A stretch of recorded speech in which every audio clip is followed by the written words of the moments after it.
ማንም ከይስሕተኩም ተጠንቀቁ ንሱ ጻድቅ ከም ዝኾነ ጻድቅ ዝገብር ኩሉ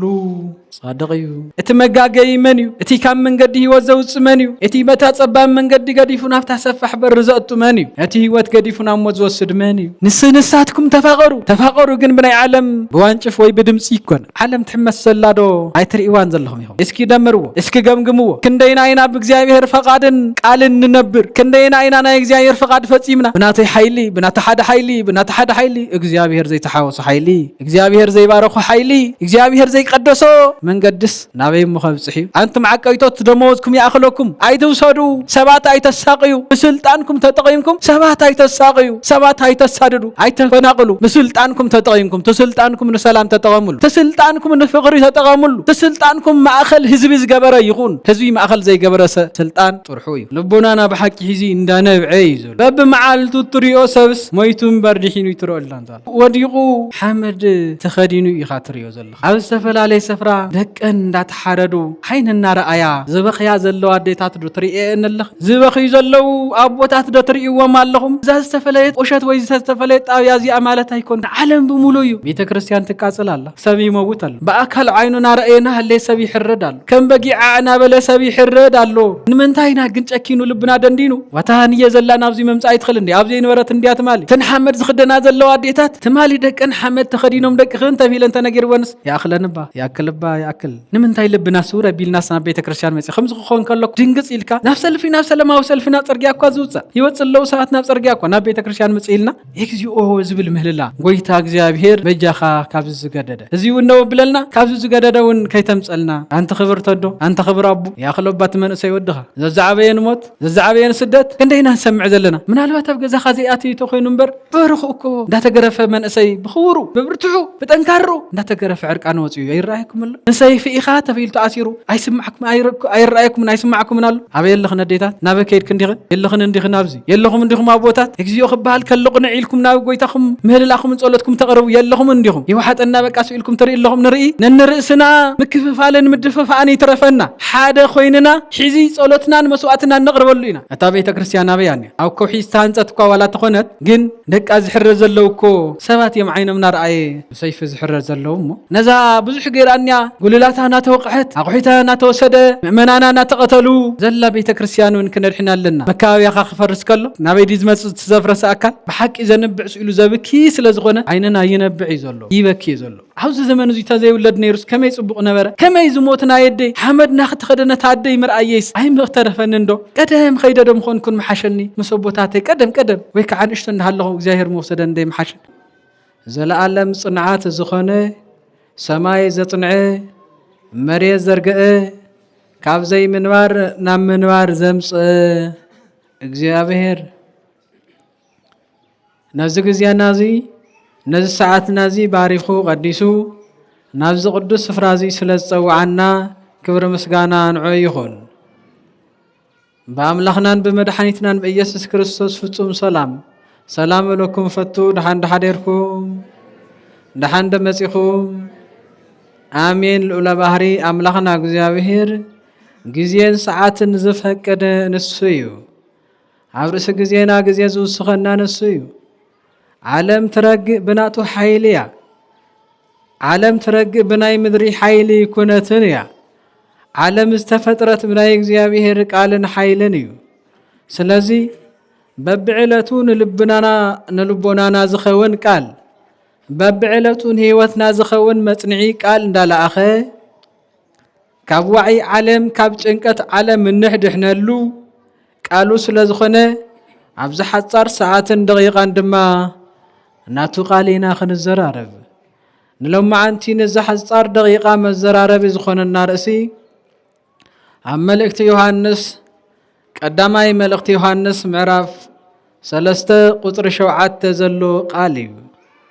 እቲ ቃል ከምዚ ይብል ደቀየ ብምባል ይጅምር ቅዱስ ጳውሎስ አንተ ፍትዋትና እግዚአብሔር ደቂ ዝብል ይጅምር ቅዱስ ጳውሎስ ናብ እግዚአብሔር ንዝመጹ ሰባት ስለ ዝኾነ እቲ ቃል ዝነግሮ ንእግዚአብሔር ዝሰምዑ ሰባት ስለ ዝኾነ እቲ ቃል ዝዛረቦ በቃሉ ንዝነብሩ ስለ ዝኾነ እቲ ቃል ዝዛረቦ ዓይንቶም ምርኣይ ንዝኽእሉ ስለ ዝኾነ እቲ ቃል ዝዛረቦ እዝኖም ምስማዕን ዝኽእሉ ስለ ዝኾነ ቃሉ ዝዛረቦ ኢዶም ንመስዋዕት ምቕራብ ዝኽእሉ ስለ ዝኾነ ቃሉ ዝዛረቦ ሰውነቶም አንጽዮም ናብ ቅዱስ ስፍራ ዝመጹ ስለ ዝኾነ ቃሉ ዝዛረቦ ብልምዳው ዘይኮነስ ብህይወታዊ بجمز زي كونس برديد بحسب علم زي كونس بمنفساوي علم بدنجزجز زي كونس ببرهان بموت زي كونس بهيوت بناي مدر زي كونس بناي سماي بجزياو زي كونس بزل عالماوي نزا آمنون نزختلون ناب እግዚአብሔር ንዝቀረቡ ሰባት ናብ እግዚአብሔር ንዝቀረቡ ደቀ መዛሙርት ንመስዋዕት ንዝተቀረቡ ደቀ መዛሙርት አመንቲ ዝተዛረቡ ቃል እዩ አቅርብ በመባል ደቀ ይልዎም ደቀ እግዚአብሔር ስለዝኾኑ ነሱ ከምት ወድ እግዚአብሔር ዝኾነ ነሳቶም ድማ ደቀ እግዚአብሔር ስለዝኾኑ ደቀየ በመባል ማንም ከየስሕተኩም ተጠንቀቁ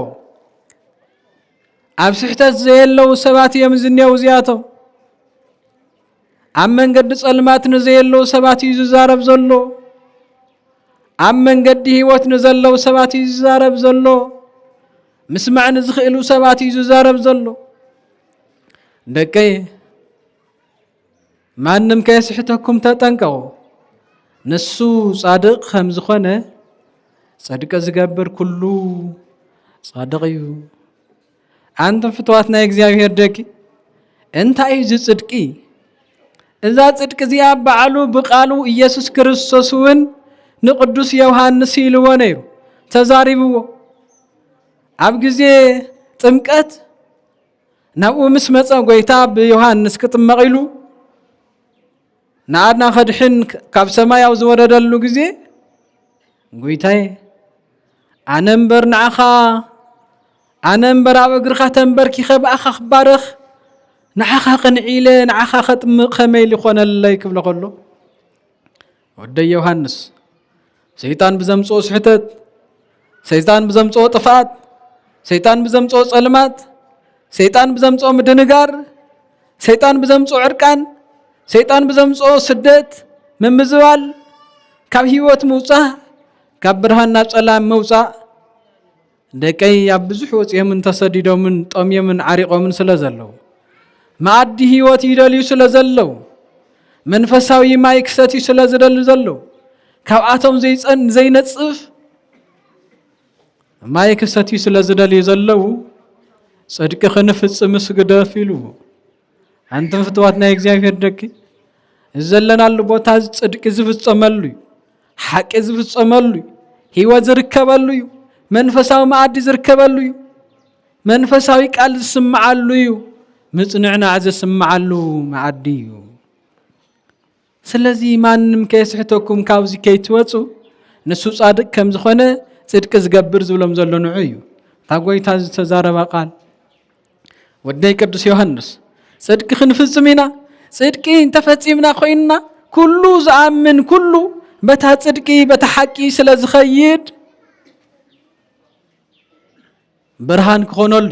ካብ ስደት ክምለስ እዩ ካብ ሞት ክድሕን እዩ ካብ ጸልማት ናብ ብርሃን ክወጽእ እዩ ካብ ኃጢአት ናብ ጽድቂ ክመጽእ እዩ ካብ ሓሶት ናብ ሓቂ ክመጽእ እዩ ሰውነቱን ኣታለለ አይነብርን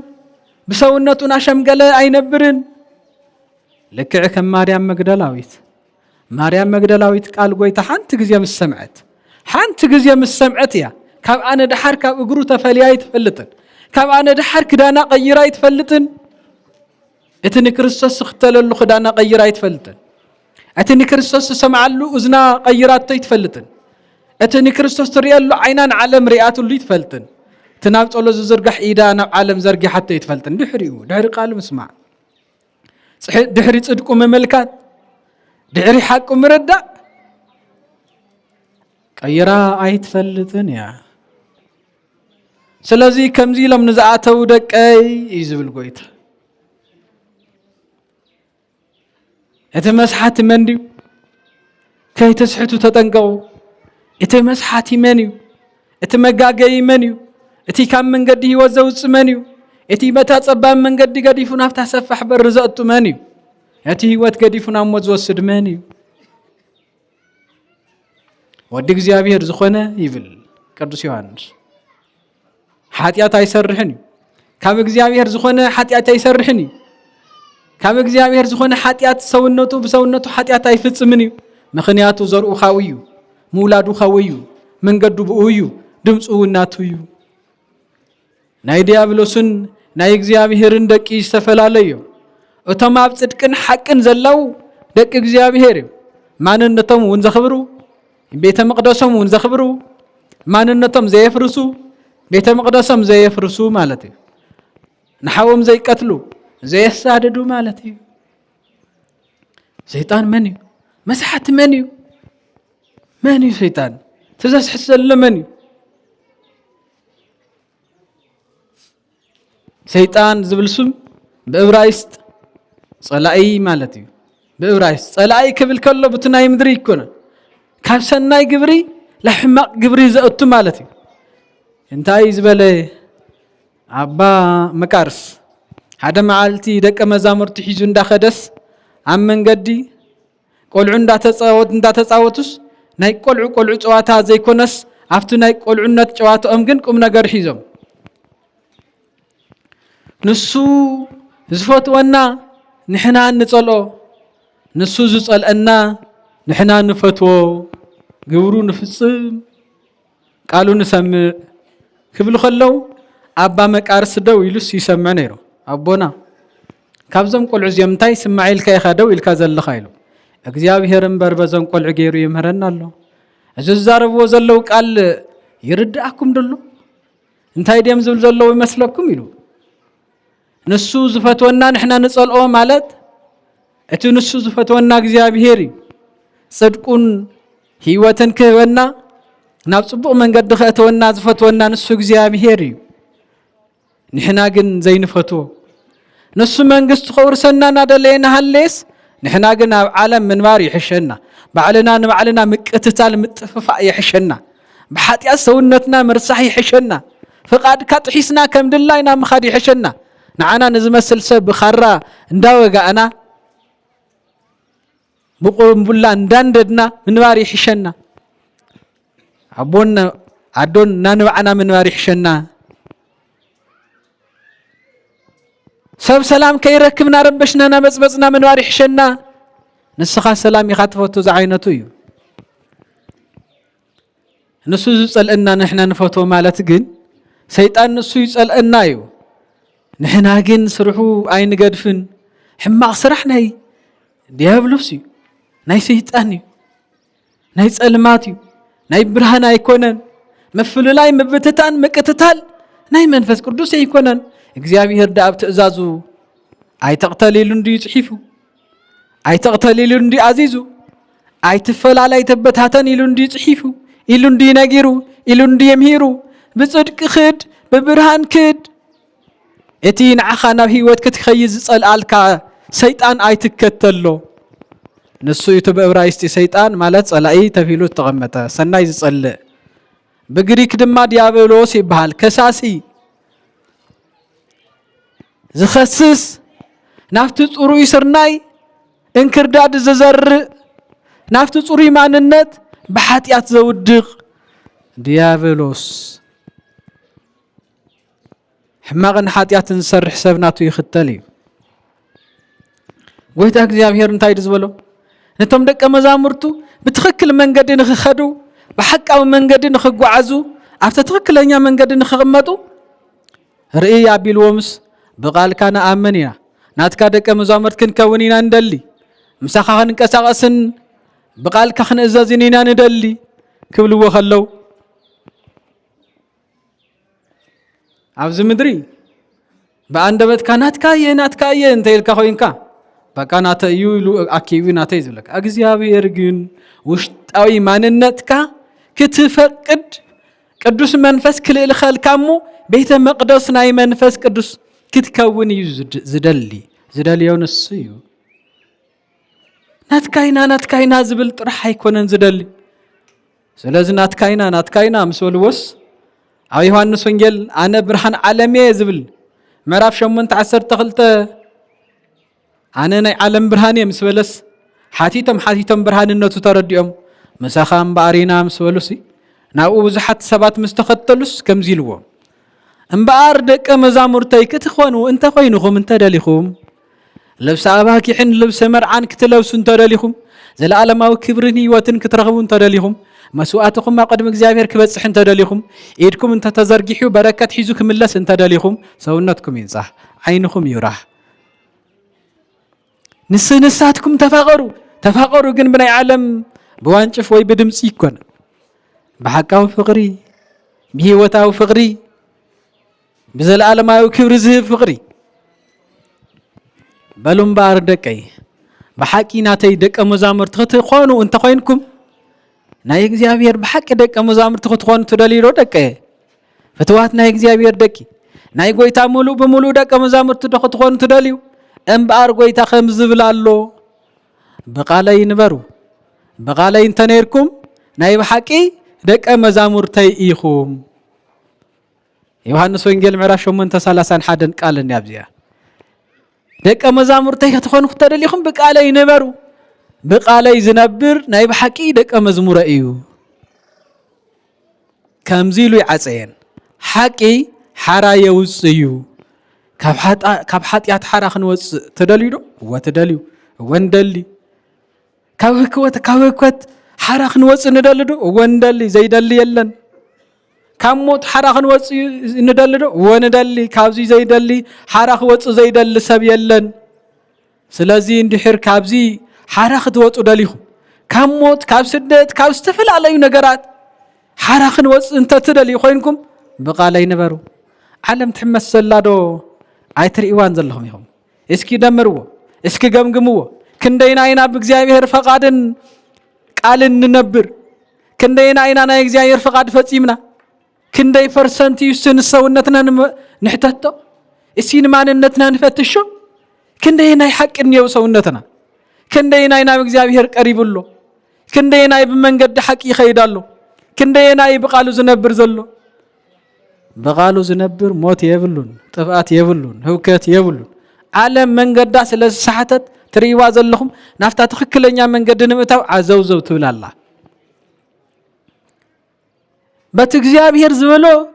መንገድ እንተ ዘይተኸይዱ ሒዙን ንዓለም ናፍታ ትደልዮም እታው አይትኽእልን ያ ይመስላ ብናትና ስርሒት ብናትና ተግባር ጥራሕ ዓለም ዝድሕን ይመስለን ሓደ ግዜ بناتي حيلي بنات حد حيلي እግዚአብሔር زي تحاوس حيلي እግዚአብሔር زي بارخو حيلي እግዚአብሔር زي قدسو من قدس نابي مخبصحي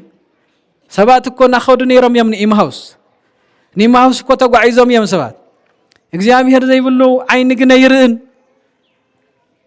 እግዚአብሔር زي ብሉ እዝን ግን አይሰምዕን እግዚአብሔር زي ብሉ ጸሎት ከኸመይ ሙናመን ክኸይድ مسؤنا خدونا هاللو تمنا إيماوس من قدنيا تادي أيام بكون يخون تمسحب ناخدونا هاللو مسؤس جن بنم زير إيوانا يسوع كريستوس مخانوس زي لا ليوا جن نسو يسوع كريستوس كويم سام ناخده عرفت ما ودعت خفل على يمسولو قويتا إجزيابه مخانوس لا زي تردو نابزين دجلس قاشا مسيلوه نابزي ندغلس مسي يموت من قدون حماق من قد يخابزي ندحار سلازي نابزي ندغلس يلو يلمو غويتا እግዚአብሔር ግን ዕላሙኡን አቶም ዓይኖም ከበረህሎምን በመንገድ ጽድቅን ህይወትን ከኸዱ ስለዝኾነ ተደልየቱ አግልስ ሰቢሉ ማዕድ ቅርብ መሰበሉት ማዕድ ብርኽ መሰበሎ ናቱ ቃል ዝዓረፎ ኩሉ ዓይኒ ይበርህ ኩሉ ዝሞተ ይትስእ ኩሉ ዝሓመመ ይፍወስ ኩሉ ዝተጨነቀ ካብ ጭንቀቱ ይረግፈሉ በሐቀ ይብለካ ኣለኹ በሐቀ ይብለኩም ኣለኹ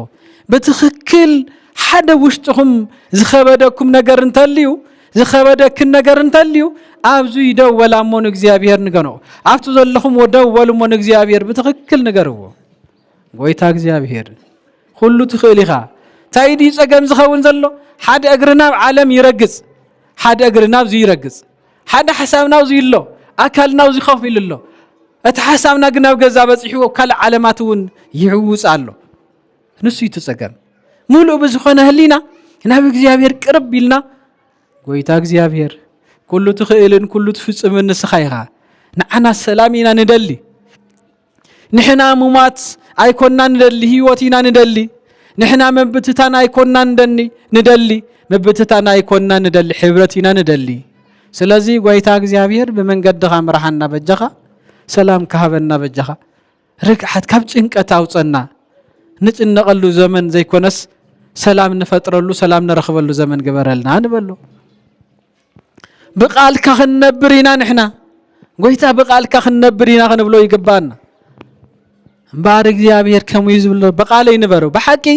انت حر ناتي دق مزامرت انت تخون دليكم بقالي نبرو رايو اسرائيل اذا قال زي خمي كم زخبرت من كمي كم زغبروان رايوا حقي حرا يوصي يخبلم كلس وصات حراينا نحنا نمنتاي خوصا حراخت وصيكم تبلنا زبل ملس يمزاو كمي حران وصي يبلون كم تو يوحنس تغاغيكم يخم مسارافت اغري تخلي تسريع زلو مسأبي بيدو حيزو زحازه قويتا يمصلو العلاي زخونه خبلم كلس امو انتاي كنغبر يمزول وشعو تاي كنغبر خلت خدان زلو حدا خدان يهاب تأسر تطنقو زلكم ايتسرو بحسته يتخصصو انتم عقيتوت دموزكم ياخلوكم ناي سب ገንዘብ አይትዝረፉ አይትውሰዱ ሰባት አይተሳቀዩ በስልጣንኩም ተጠቀምኩም ሰባት አይተሳቀዩ ሰባት አይተሳደዱ አይተፈናቀሉ በስልጣንኩም ተጠቀምኩም ተስልጣንኩም ለሰላም ተጠቀሙሉ ተስልጣንኩም ለፍቅር ተጠቀሙሉ ተስልጣንኩም ማእከል ህዝብ ዝገበረ ይኹን ህዝብ ማእከል ዘይገበረ ስልጣን ጥርሑ እዩ ስለዚህ ደሞዝኩም ያخلكم እዩ ሰባይ ተሳቀዩ በሐሰት አይተخصصዎ ናብ ጭንቀት እትይዎ ዝብል ከምት ኸሙ ዝበሎ ኸሙ ኹሉ ዝግቦም መልሶም እንታይ ንገብር ዝብል ዝነበረስ ንሕና ሓራዝ ወፃና ኢና ከመልካ ሓራት ወፅቱ ለና ዘለኻ ውፃት ሓራይና እዮም ዝብሉ ንሕና እኮ ደቀ አብርሃሚና ይለምቦ በስጋ ወበስጋ أنت فتوي أنتم فتواتنا እግዚአብሔር ደቂ አካልኩም አምስቲያት በመርአይ ጽብቁ በመኻኑ ሪኢኹም ዶ ውሽጥኹም ኮሙ ጽብቁሎ ወላስ ውሽጢ ምስ እግዚአብሔር ተራኺቡ ዲዩ ምስ እግዚአብሔር ይራኸብሎ ዲዩ በረከት የምጽሎ ዲዩ ዝንዕርጎ ዘለና ዝንህቦ ዘለና መስዋዕት ካርገልና ምንቲ ናይ እግዚአብሔር በፍጹምነት መቅራብ የደልዩ ደቀ አብርሃምና ዝብል ቃል ሂቦሙ ደቀ አብርሃም ተትኾኑ ግብሪ አብርሃም ይኹም ትሰርሑ ነርኩም ምኽንያቱ አብርሃም ዘይፈልጥ የለን ሰናይ ግብሪና ገበረ ዝራእኹም ናሰርሕ ዝራእኹም ወሰብ ወደ አብርሃም እዩ እንደ አብርሃም ነው ይዝገዛ እንደ አብርሃም እዩ ኢልና ነዛረብ ምኽንያቱ ሰናይና ሰርሕ ትሪዮ እንደ አዮብ እዩ ተዓጊሱ ሰናይና መስዋዕት እንደቀረበ ስለትሪዮ ደቀ አብርሃም ተትኾኑስ ተቀትሉኒ ምንዳለኹምን ካብ ስደትኩም ንዝምልሰኩም ካብ ጸልማት ናብ ብርሃን ንዘምጻኩም አምላክኩም አብኹም መምህርኩም ናብ ጸልማት ናብ ሞት ክትወስዱኒ ወይ ክትቀትሉ ይመደለኹም ንሕና እኮ ዘርኢና እግዚአብሔር ኢና ኢለሙ አይ ከም ዘለ ግብሩ ዝገብር ናይ እግዚአብሔር ዘርኢ ማይኮነን ካብቲ ካብ ቀደም ጀሚሩ ነፍስ ቀታሊ ዝነበረ ናይ ዲያብሎስ ናቱ ደቂ ኢኹም ብግብሩኹም ትፍለጡ ኢኹም ስለዚህ ሰውነትካ ሕማቕ ይገብር እንተልዩ ኮይኑ ካብ እግዚአብሔር አይኮን ካን ዘለኻ ሰውነትና ሕማቕ ይገብር እንተልዩ ካብ እግዚአብሔር አይኮንናን ዘለና ሰውነትና ጽቡቕ ይገብር እንተልዩ ግን ካብ እግዚአብሔር ኢና ደቂ እግዚአብሔር ኢና ቅዱስ ማቴዎስ ታይዲ ዝበለ ብርሃንኩም ኣብ ቅድሚ ሰብ ኩሉ ይብራህ ምንታንቱ ናይ ሰማይ አምላኽ አቦኹም ከምስጋንን ክኸብርንሲ ብርሃንኩም ኣብ ቅድሚ ሰብ ኩሉ ይብራህ ኣብ ቅድሚ መንን ኣብ ቅድሚ ኩሉ أقدم كله برهانكم تبريه خوينو بيت المقدس كا زدفرونا يركبنيو بيت كا زركبونا يمتصنيو نسخه بحيل እግዚአብሔር ዝخبرካ بحيل እግዚአብሔር ዝخبرنا استقدسنا نخون ስለዚህ ካብ እግዚአብሔር ዘርኢ ክትኾኑ እንተደሊኹም ኮይንኩም ብርሃንኩም ኣብ ቅድሚ ሰብ ክበርህ ኣለዎ ሰሎሞን መንዲ ዝመሰለ ራእይ እንደ ደቅ እግዚአብሔር እስኪ ጻጻ ተመልከቱዎ ተደቂቅ ዝባሃል ፍጥረት ንብዙሓት ይኮ ዘምህር ምንም አካብን ሓላፍን ዘይብሉስ እስኪ ጻጻ ተመልከቱዎ ከማ ገይሩ ገዝኡ ከም ዝሰርሕ ከማ ገይሩ ምግቡ ከም ዘዳሊ እመራይዎ بسور كان مجمر يا جميروس تنقاقون سرعتون بطعم يزقرمك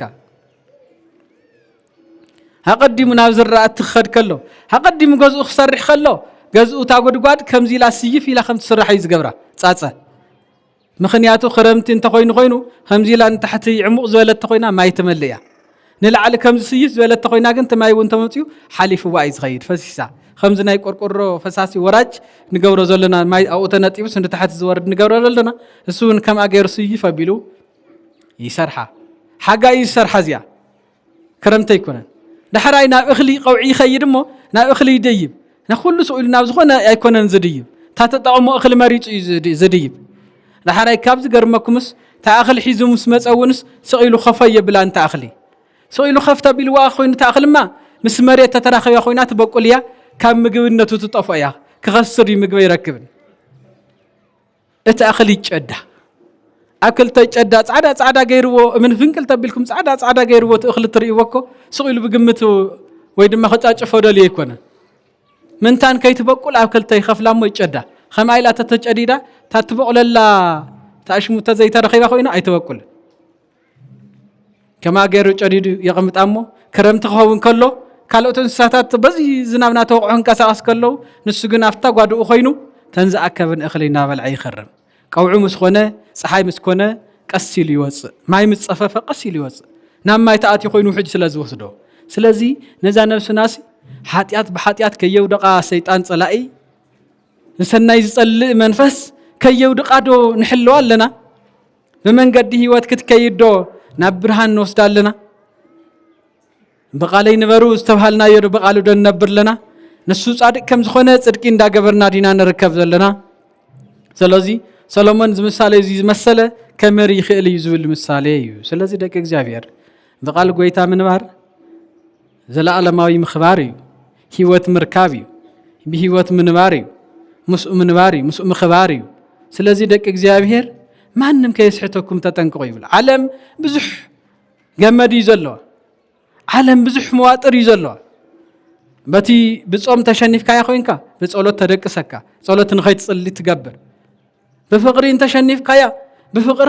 كفافلن انوين خاتقون تفتن نسو صنعات نسو حليفكا نسو صادق كم زخونه صدقنا غبركا حقنا فصمكا تترخيبكا ግን እግዚአብሔሩን ይፈትወካ እግዚአብሔሩን ይፍቅረካ እግዚአብሔሩን መንገዱ ህይወቱ አክሊል ህይወት ይዕድለካ ንስኻውን በተተክለኛ መንገድ ተጓዓዝ ማለት እዩ ስለዚህ ደቅ እግዚአብሔር ንእግዚአብሔር ክንልምኖ خለና ክንድሕነሉ ብዝኽእል መንገድ እዩ كندحنلو بزنخلو من قدي نخنلم نخنصليلو نتحدث فايمون عيدحنن يكون نخلنا دحننا نخلنا بارخنا زبليو كهلو زلومو مانم كيسحتنا تنطققنا بتنا هيوت من قد زخونه من قدي نتغعزنا بحقي بقالو خنبر እግዚአብሔር ይፍቀደልና ተዘመን ባሪኹ ካሁከትና በሰላም ያሰጋገረና ሕማቅ ዘይን ሰምዓሉ ጽቡቅን ሰምዓሉ ይግበረልና ልቦናና በሐቂ ሒዚ እንዳነብዐይ ዘሎ ልቦናና በሐቂ ሒዚ እንዳነብዐይ ዘሎ በብመዓልቱ ትሪኦ ሰብስ ሞይቱን በርዲሂኑ ይትሮአልና እንታላ ወዲቁ ሐመድ ተኸዲኑ ይኻትሪዮ ዘለኸ አዴታትክን ትሪኤ እንደለኽን ቤተ ክርስቲያን እታናትና ዝኾነት ቤተ ክርስቲያን ፈሪሳተን ሐመድና ዝባነና ተኸደና ዶ ሪኤን ኸናና አለኽና አዴታ ኣብ ዝተፈላልየ ስፍራ ደቀን እንዳተሓረዱ ዓይንና ረአያ ዝበኽያ ዘለዋ አዴታት ዶ ትሪኤን ኣለኽ ዝበኽዩ ዘለው ኣቦታት ዶ ትሪእዎም ኣለኹም እዚ እንታይ ዘወለዶ እዩ ደቂ እግዚአብሔር እዚ እንታይ ዘወለዶ እዩ محاسبانا نيروزي محاسبانا نيروزي محاسب زي نيروزي من زمصويو نمن مچوات كويننا لنا مالتي نعلم دينا نغزيابير مچوات كويننا لنا نمنينا مچوات لنا نسخاتهم بينكم حاتياتنياتاتكم مالتي يكونكم زول زلو نعلم بمولو يزارب زلو نعلم بمولو اذا استفليت قوشات ويز استفليت او يازي امالتي يكونكم نعلم بمولو يو بيت كريستيان تقاصل الله سبي موت الله باكل عيننا راينا هل سبي حرد الله كم بقي عنا بلا سبي حرد الله نمنتاينا كن چكينو لبنا دندينو تاي سقطا بزيحو من يو عزيم لقيق الناس بل باولوس كونزي من يجهم لنا وتهني زلا نابزي ممصا يدخل اندي ابزي نبرت انديات مالي تنحمد زخدنا زلوا اديتات تمالي دقن حمد تخدينهم دق خن تفيل انت نغير ونس يا اخلنبا يا كلبا يا اكل